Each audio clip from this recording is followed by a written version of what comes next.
Vamos a hacer ahora un estudio de caso de un cable colgante tan interesante o incluso más interesante que el del puente de Clifton de Brunel.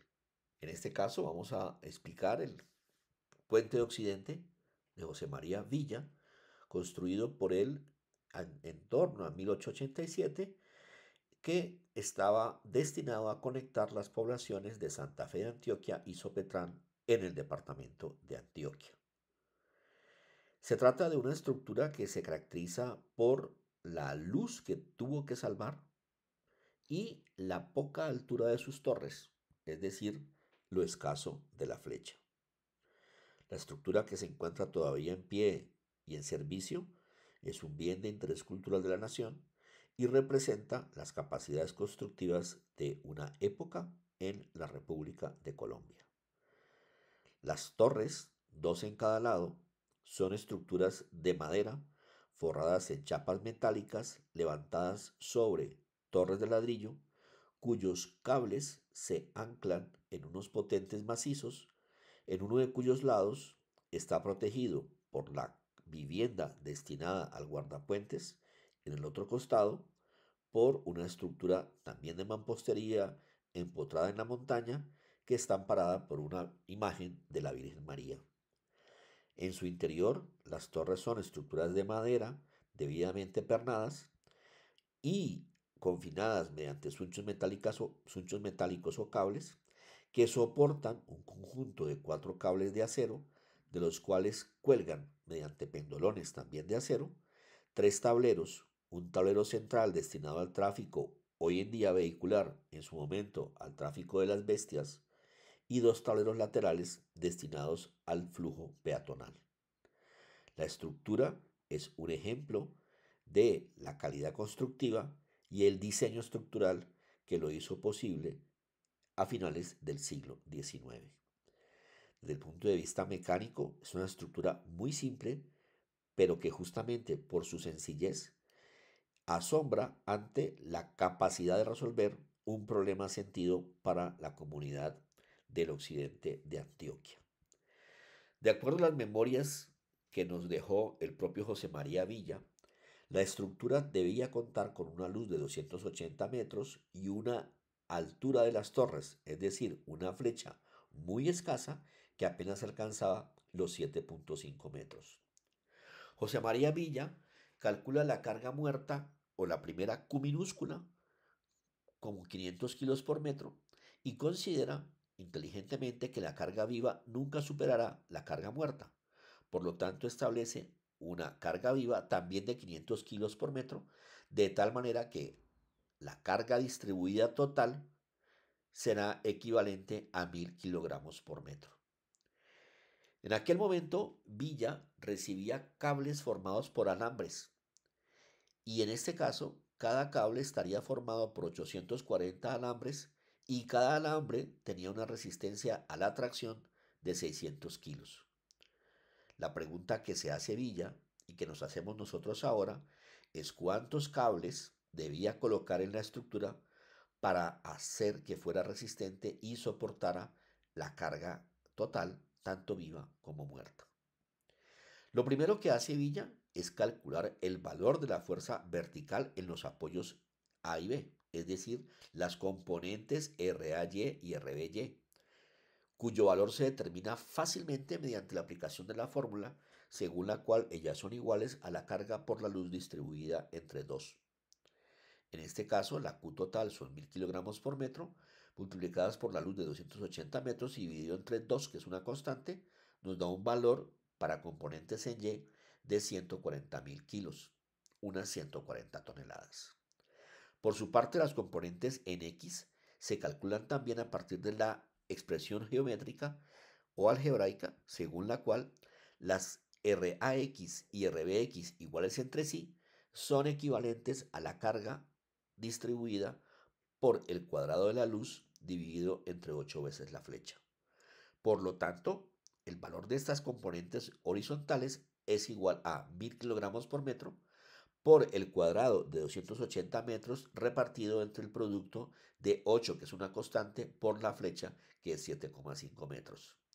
El valor obtenido es de 306.667 kilogramos. Nótese que la carga horizontal es casi 10 veces el valor de la carga vertical. Ahora bien, para conocer el valor de la reacción R tangencial a la parábola y que es la carga que efectivamente tracciona el cable, se aplica el teorema de Pitágoras. Decimos que el valor de la reacción R es igual a la raíz cuadrada de la suma de los cuadrados de las componentes en X y en Y, que en este caso nos da un valor de 1.313.482 kilogramos. Conociendo este valor y conociendo que cada cable está formado por 840 alambres y cada alambre aguanta una fuerza de tensión de 600 kilos, podemos hacer una comparación. Los 840 alambres aguantarían 504.000 kilos. Por lo tanto, para aguantar una carga de 1.332.482 kilos, Villa podría haber dispuesto de 3 cables. Sin embargo, la estructura debía ser simétrica, por lo cual José María Villa ubicó 4 cables, 2 a cada lado. Adicionalmente, esta colocación o esta disposición de un cable adicional le genera a Villa la posibilidad de tener un factor de seguridad de casi el 25% de la carga que soporta cada uno de los cables y que corresponde al peso de la estructura. Podemos simplificarlo también con un ejercicio puramente teórico. En este caso tenemos una estructura que, a diferencia de la de Villa, posee una mayor proximidad entre el valor de la luz y el valor de la flecha. Miremos que en este caso la flecha es casi el 30% del valor de la luz, o casi no, es el 30% del valor de la luz. En el caso de José María Villa, estamos hablando de una luz de 280 metros y una flecha de apenas 7,5 metros. Consideremos además una carga distribuida de 50 kN por metro y se nos pregunta por cuál debe ser la sección mínima del cable, considerando que su resistencia máxima a la tracción es de 1800 Newton por milímetro cuadrado. En este caso, procedemos nuevamente a calcular el valor de la fuerza vertical, la componente en Y, que es igual en cada caso a partir de la fórmula que nos dice que son equivalentes a Q por L sobre 2.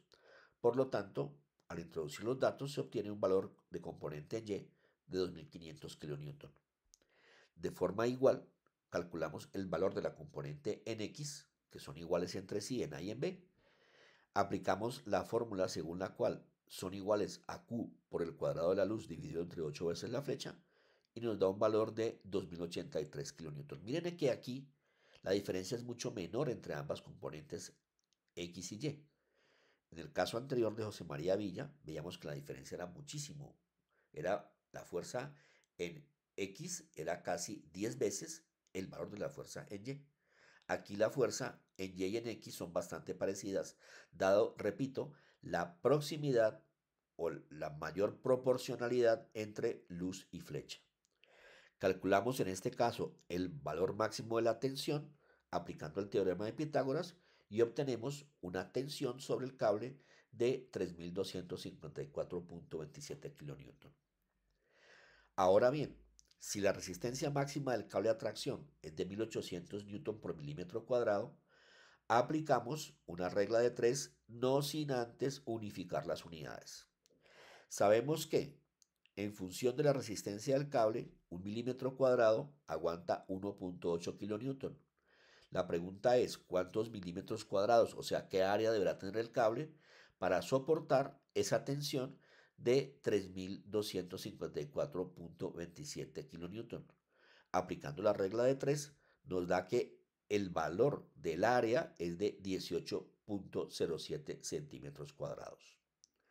Si ese cable es de sección circular, deducimos finalmente que el radio será de 2.4 centímetros, es decir, un diámetro de 4.8 centímetros, que es muy próximo a 2 pulgadas.